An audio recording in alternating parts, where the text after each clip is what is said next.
যখন মানুষের মৃত্যু হয় তখন কি হয়? অনেক সংখ্যক মানুষ শোক পালন করতে চলে আসেন। যে ব্যক্তি মৃত্যু লাভ করেছেন তার অনেক বস্তু থাকে যেগুলো তার প্রিয়, যেগুলো তিনি ব্যবহার করেছেন। তার শয্যা, তার বস্ত্র, তার আভূষণ সবকিছু তার থেকে বিচ্ছিন্ন করা হয় এবং খালি হাতে তাকে শ্মশানের উদ্দেশ্যে রওনা করা হয়। আমি আপনাকে এই প্রশ্ন করতে চাই, আপনি এই সংসারে কি অর্জন করেছেন? ধন, সম্পত্তি, বস্ত্র, আভূষণ, এই সব কিছু যে আপনি অর্জন করেছেন, আপনার মৃত্যুর পরে তা আপনার থেকে দূর হয়ে যাবে। এর উত্তর হলো একটাই, আপনার কর্ম। শুধু সেটাই আছে যা একান্ত আপনার, আর শুধু সেটাই এই সংসার থেকে চলে যাওয়ার পরেও সংসারেই জীবিত থাকবে। যদি আপনি দুষ্কর্ম করেন তাহলে এই সংসার আপনাকে একটি অনুচিত উদাহরণ হিসেবে মনে রাখবে যে এই ব্যক্তি খুব পাপী ছিল, অনুচিত কর্ম করতেন। যে পথে তিনি চলেছেন সেই পথে কারোর চলা উচিত নয়।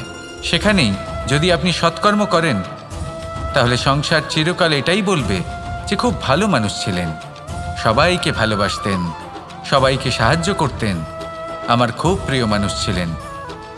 এটাই হলো শ্রেষ্ঠ কর্ম। সেই জন্য জীবনে শুধুমাত্র ধন, সম্পত্তি, আভূষণ এই সব অর্জন করতে গিয়ে নিজের মনোনিবেশ করবেন না। শ্রেষ্ঠ কর্ম করুন। সংসার থেকে চলে যাওয়ার পরেও এই কর্মই এই সংসারে আপনাকে জীবিত রাখবে। আসুন আমার সাথে ভালোবেসে বলুন, রাধা রাধা। আমরা সবাই সূর্যকে সম্মান করি, ওনাকে শ্রদ্ধা করি, ওনাকে পুজো করি। এই সূর্য আমাদের শক্তি প্রদান করেন, প্রকাশ প্রদান করেন। কখনো কখনো উষ্ণতা এতটাই বাড়িয়ে তোলেন, এতটাই তপ্ত করে তোলেন, আমাদের একথা মনে হয় যে আমাদের এই শরীর জ্বলে যাচ্ছে। তখনও আমরা বিরোধিতা করি না, তাকে কটু কথা শোনাই না, আমরা সসম্মানে তা গ্রহণ করি। কেন কেন করি? কারণ আমরা জানি যে সন্ধেবেলা যখন সূর্যাস্ত হবে তখন শুধুমাত্র অন্ধকার বাকি থাকবে। ঠিক কিছুটা এরকমই হয় আমাদের মাতা পিতাও, যিনি আমাদের জন্ম দেন, আমাদের ভরণ পোষণ করেন, আমাদের বড় করেন, আমাদের প্রেম প্রদান করেন। কখনো কখনো তাদের মুখ থেকে কটু কথা নিঃসৃত হয়, আমাদের দুঃখ হয়, কিন্তু তখন আমাদের এটা বোঝা উচিত এগুলি নিঃসৃত হচ্ছে আমাদেরই মঙ্গলের জন্য। যেমন সূর্যদেব, উনিও উত্তাপ দিয়ে থাকেন আমাদেরই মঙ্গলের জন্য, যাতে ফসল পাকতে পারে, যাতে জল বাষ্প হয়ে মেঘ হতে পারে, বৃষ্টি হতে পারে, আর এই সংসারে নিরন্তর জলের প্রবাহ থাকে।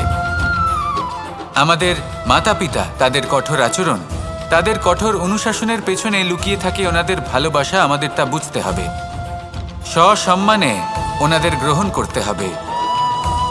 কারণ ঠিক সূর্যাস্তের পরে যেমন চতুর্দিক অন্ধকারচ্ছন্ন হয়ে যায়, তেমনি আমাদের জীবন থেকে যখন আমাদের মাতা পিতা চলে যায় তখন আমাদের জীবনেও শুধু এবং শুধুমাত্র অন্ধকারই ছেয়ে থাকে। সেই জন্য নিজের মাতা পিতাকে সম্মান করুন, ওনাদের ভালোবাসা প্রদান করুন। এই মন আর এই জীবন প্রসন্ন হয়ে বলবে, রাধা রাধা। পরিস্থিতি কখনো এটা ভালো থাকে, আবার কখনো মন্দ হয়ে যায়। কখনো এই পরিস্থিতি আমাদের পক্ষে থাকে, আর কখনো এই পরিস্থিতি অনুযায়ী আমাদের চলতে হয়। কোনো বিকল্প থাকে না। কিন্তু যখনই এই পরিস্থিতি খারাপ হয়ে যায় তখন কি করা উচিত সেই প্রশ্ন মনে জেগে ওঠে। পরিস্থিতি যখন প্রতিকূল হয় তখন আমরা কিছু হারালে তা হারিয়ে ফেলি, ঠিক আছে, কিন্তু যা বাকি আছে সেটা আমরা আগলে রাখতে পারি। পরিস্থিতিকে সামলে রাখার চেষ্টা আমরা অবশ্যই করতে পারি, শুধু সেটুকুই আমাদের হাতে রয়েছে। কিন্তু এর থেকেও বড় সমস্যা আছে, অহংকার। কখন প্রবেশ করে আমরা জানতেও পারি না। এই অহংকার আপনাকে বুঝতেও দেবে না যে আপনি সত্যি কিছু হারিয়েছেন। আপনার কিছুই যাবে আসবে না। দেখতে গেলে আকাশের সূর্য নিজের প্রকাশ হারিয়ে ফেলে যখন অন্ধকার ঘনিয়ে আসে। তাহলে আমরা কে হই? ওনার সামনে তো কিছুই নই। এই অহংকার আমাদের দমন করতেই হবে।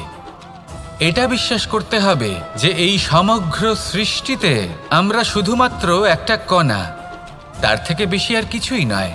বিশ্বাস করতে হবে যে আমরা ততটাও বড় নই যে কখনোই কিছুই হারাবো না।